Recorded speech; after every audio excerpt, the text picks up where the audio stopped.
Good morning. Good morning. Welcome or welcome back to Bookie Monsters. My name is PK. It is Thursday, July the 18th, and we are here to look at the new releases being set into the wild this week. And on Thursdays, we look at fantasy and science fiction books. Every day of the week, we look at a different genre. On Mondays, we look at cozy mysteries. On Tuesdays, we look at mysteries and thrillers.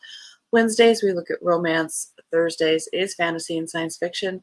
Friday is Freeform Friday, and we look at things that we didn't have a chance to maybe have enough time for, or other interesting things like there's some nonfiction or just some books that might defy category. So today is Thursday.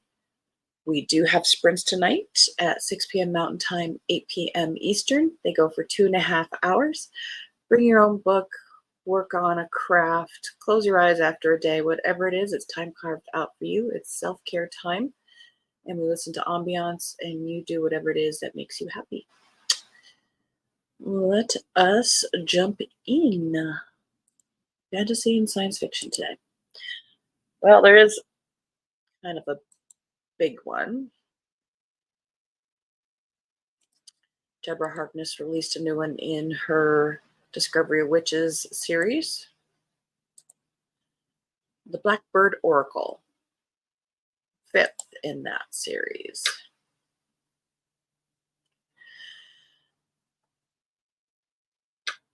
Now, Diana and Matthew, you receive a formal demand from the congregation. They must test the magic of their 7-year-old twins, Pip and Rebecca. Concerned with their safety and desperate to avoid the same fate that led her parents to spellbind her, Diana decides to forge a different path for her family's future and answers a message from a great aunt she never knew existed, Gwyneth Proctor, whose invitation simply reads, "It's time you came home, Diana." On the hallowed ground of Ravenswood, the Proctor family home, and under the tutelage of Gwyneth, a talented witch grounded in higher magic, a new era begins for Diana, a confrontation with her family's dark past, and a reckoning for her own desire for even greater power, if she can let go finally of her fear of wielding it.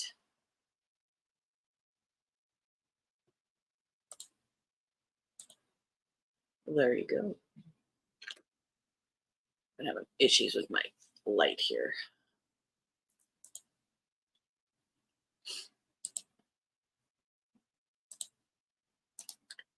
Lev Grossman has a new one.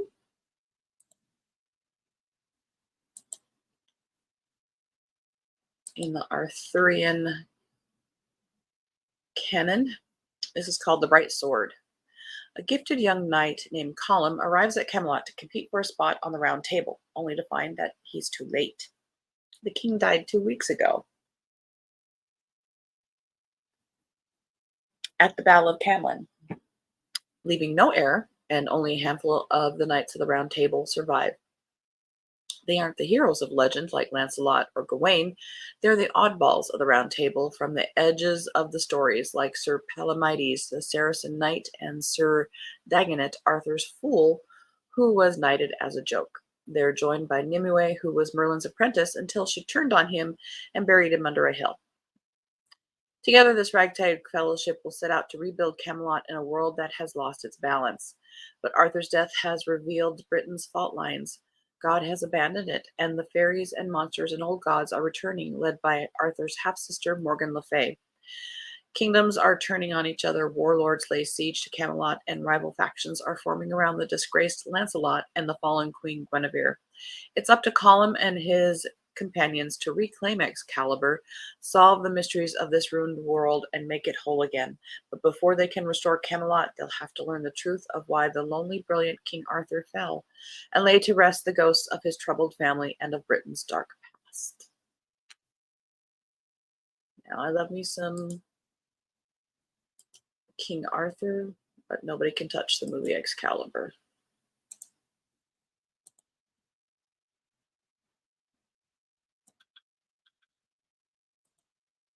I agree.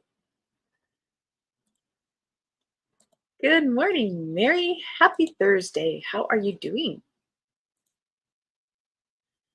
The Lost Story by Meg Schaefer. The little tag says inspired by C.S. Lewis's The Chronicles of Narnia. As boys, best friends Jeremy Cox and Rafe Howell went missing in a vast West Virginia state forest, only to mysteriously reappear 6 months later with no explanation for where they'd gone or how they'd survived. 15 years later, after the miraculous homecoming, Rafe is a reclusive artist who still bears scars inside and out but has no memory of what happened during those months. Meanwhile, Jeremy has become a famed missing persons investigator.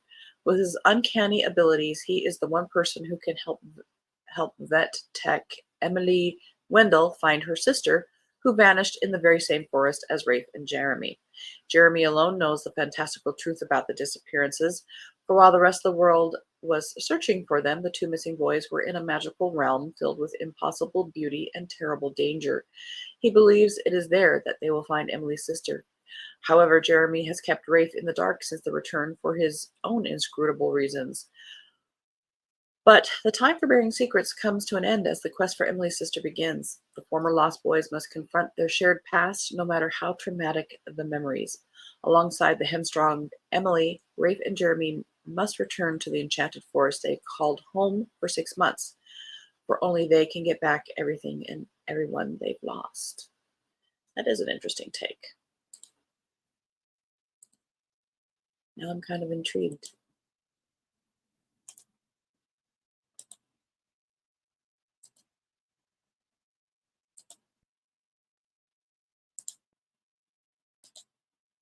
Weird dreams last night right up to this morning, looking for things lost but eventually found, or searching for something and then finding it. Strange stuff. Hope that means good things are coming. Me too. I woke up with a weird dream of, I don't know who I was. I was a female and I was wearing pink pants and I was trying to find a top to go with it. Don't know. Gray damp morning with a little air stirring. Ooh. Maybe it'll cool things off a little bit. Melancholy of Untold History by Minsu King,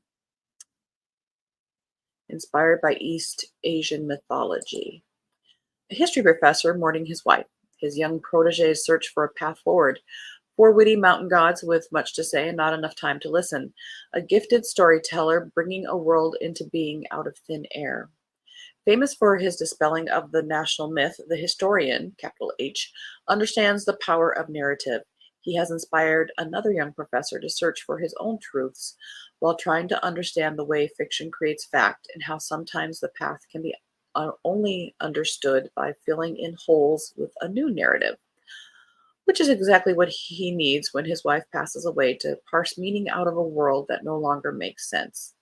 Together, the protege and the historian find comfort in each other. Yet they know their time together is fleeting, as time usually is.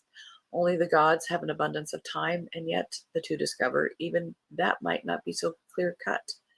Part of their homeland's myth tells of four gods who squabbled and argued and destroyed and rebuilt time and again. Or did they?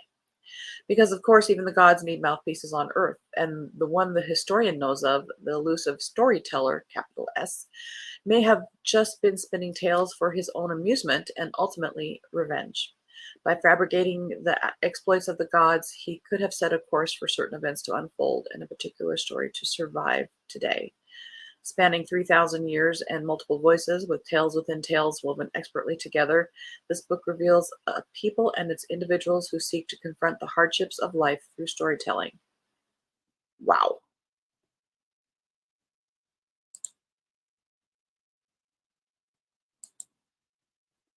Also kind of intrigued.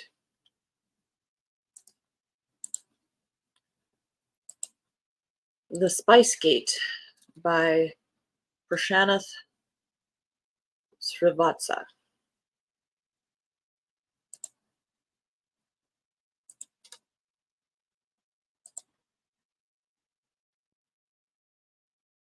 Young man born with the ability to travel between the 8 kingdoms unravels the power that keeps the world in balance. The weight of spice is more than you know.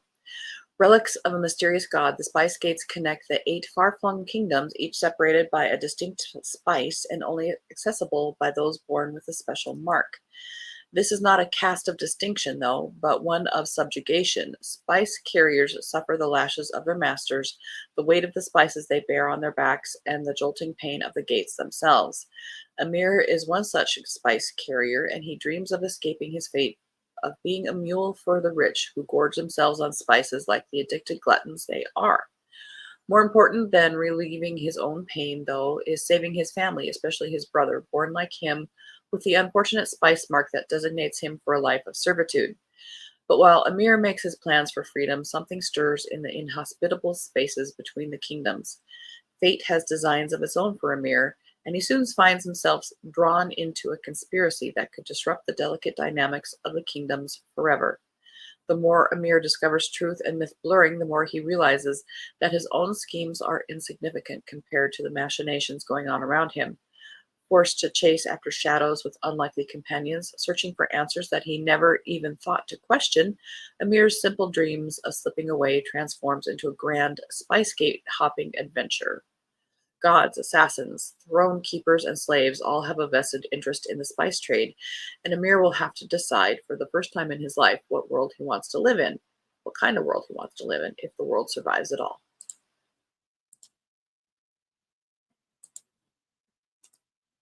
The West Passage.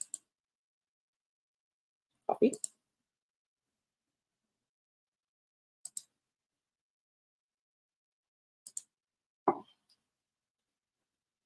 By Jared Beshachek. The ladies reign, the palace rots, the beast rises. Okay. When the guardians of the West Passage died in her bed, the women of Grey Tower fed her to the crows and went back to their chores. No successor was named as guardian. No one took up the fallen blade. The West Passage went unguarded. Now snow blankets gray in the height of summer, foretelling the coming of the beast. The too young mother of Grey House and the guardian's unnamed squire sets out to save their people. Their narrow shoulders bear a heavy burden. Before them lies the West Passage, home to horrors and delights that defy imagining. None can say if they'll reach their destinations, but one thing is for sure, the world is about to change.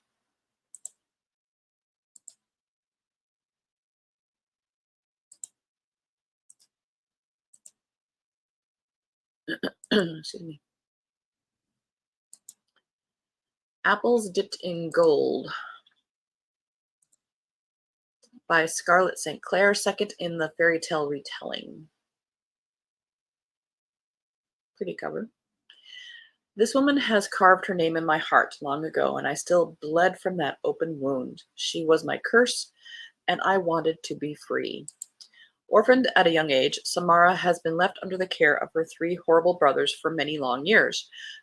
But just when she thinks she cannot take another day of their abuse, a handsome prince offers for her hand in marriage. I don't know you, sure. Samara's brothers agreed to the wedding in exchange for a large dowry, but on her way to salvation in her new kingdom, her carriage is ambushed and she is rescued by Lor, the wicked prince of Nightshade, who demands a favor in return. Samara believes that Lor's request is meant to punish her for her crimes against his kind, but punishment is only half of Lor's plan. The truth is that the elven prince has pined after Samara for 7 long years. His power over poisons rivals none in the enchanted forest, but Samara is a new kind of toxin in his blood, and all he can think about, can the Prince of Nightshades manage to find a remedy, or will he succumb to her love?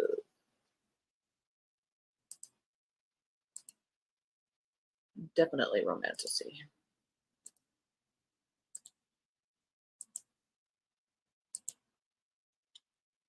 Blood Jade by Julie V., second in the Phoenix Horde.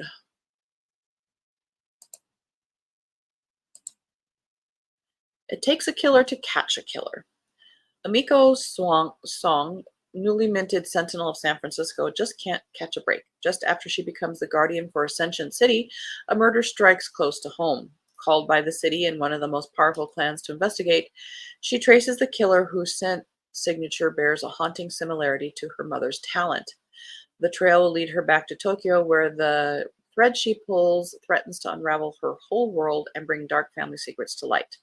Meanwhile, the general rises in the east, and Amiko must fight the hidden enemies of his growing army who are amped up on blood jade while keeping her promises to her brother Tatsuya as he prepares for his tourney.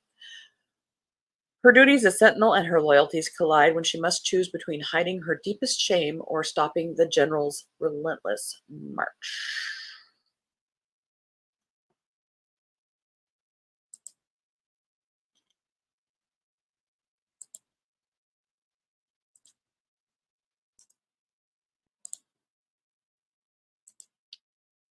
Descent by Marco Cluse, fourth in the Palladium Wars. POW Aiden Jansen has lost a decade of his life to both the war and internment when he's recruited by the Alliance. He's to return to Grisha as an undercover Blackguard operative and destroy Odin's wolves, an insurgency that's setting his home world afire. The mission comes with a full pardon and a chance to reclaim his identity. It also means rejoining his friends and family in space. That's motive enough if he can succeed and survive. Dunstan Park is on piracy patrol to track down the spaceborne arm of the uprising. Meanwhile, the rebels' insidious terrorist cells are targets for battle-hardened insurgent hunter Edina Chidari and her Palladian commandos. As for Aiden's sister, Solveig, she's put herself in the line of fire before, but discovering who's bankrolling Odin's wolves is as dangerous as it is personal. As Aiden works his way back into the confidence of his comrades, the stealth campaign to sow discontent descends into chaos. At risk, Aiden's legacy and the very stability of a galaxy struggling for peace against all odds.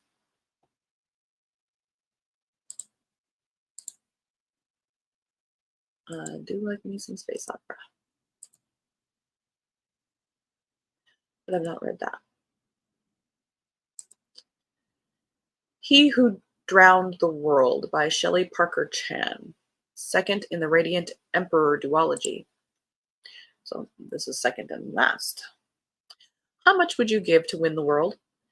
Zhu Yuanzhong, the Radiant King, is riding high after her victory that tore southern China from its Mongol masters.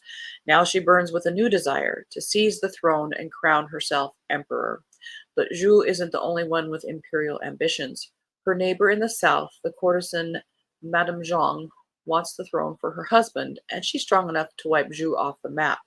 To stay in the game, Zhu will have to gamble everything on a risky alliance with an old enemy, the talented but unstable eunuch general Ouyang, who has already sacrificed everything for a chance at revenge on his father's killer, the Great Khan. Unbeknownst to the Southerners, a new contender is even closer to the throne.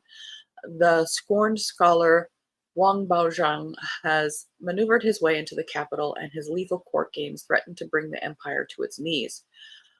For Baozhang also desires revenge, to become the most degenerate Great Khan in history, and in so doing make a mockery of every value his Mongol warrior family loved more than him. All the contenders are determined to do whatever it takes to win, but when desire is the size of the world, the price could be too much for even the most ruthless heart to bear.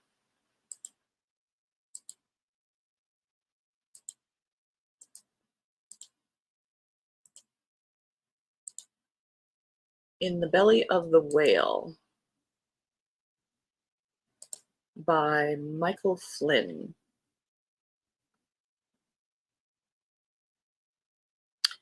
Experience a truly extraordinary journey aboard a colossal generation ship where Earth's brightest minds have forged a strict regime to ensure survival of the human race. The unintentionally oppressive rules form uniquely distinct society as the years pass, until differences in ideology, class, and cultural identity stirs up rebellion among the beleaguered crew, igniting the first whispers of revolution. A masterful exploration of humanity's relentless quest for freedom, this book pushes the boundaries of the genre, offering a deeply insightful examination of societal evolution and personal resilience. Each character is so set in their convictions, it will make you continuously reevaluate what is right and wrong as you dive into the depths of the human spirit and space.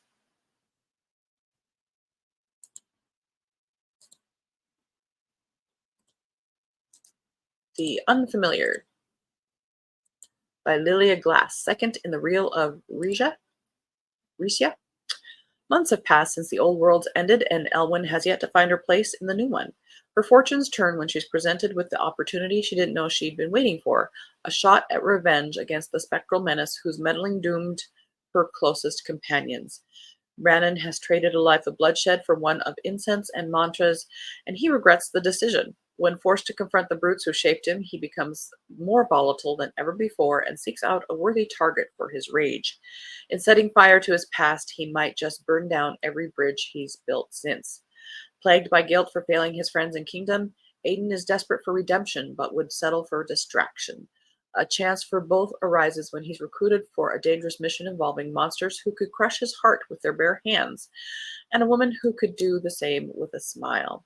Together with a friend they'd thought lost forever, a courageous Fey warrior, and the embittered ward of their greatest foe, this ragtag group of ruffians ventures to an uncharted land filled with magic and mayhem. If they can uncover evidence of unseelie plots, they could turn the tides of an inevitable war. If they fail, they might lose everything they cherish.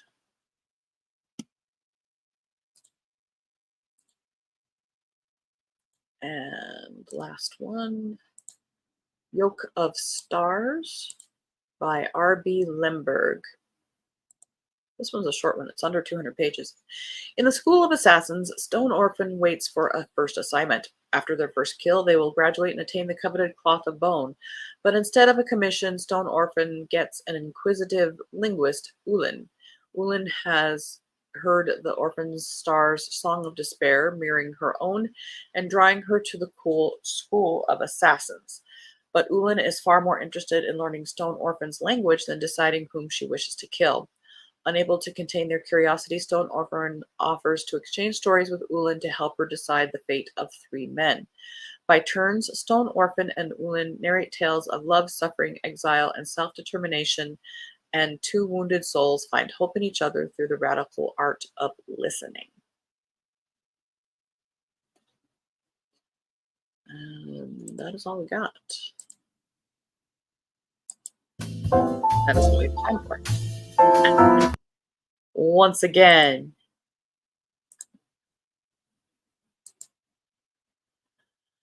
alrighty. Well, that is all we've got for today. Tomorrow we'll be looking at various different genres, just leftovers and other things that catch our attention. Timing is impeccable. That last book and a minute to go. Thanks so much. Hope your day is better today, i.e. the serviceman. Me too. I hope so too. It's like, really. Hope to see you later. Indeed, indeed. So yes, we do have sprints tonight at 6 p.m. Mountain Time, 8 p.m. Eastern. They go for 2.5 hours. I do it 3 times a week, every Tuesday and Thursday evenings and Saturday afternoons. All right, have a very good day. Stay cool, stay hydrated, read good books, and as the banner says here, don't be a bookworm, be a bookie monster. Nom nom nom. Have a good day and God bless you.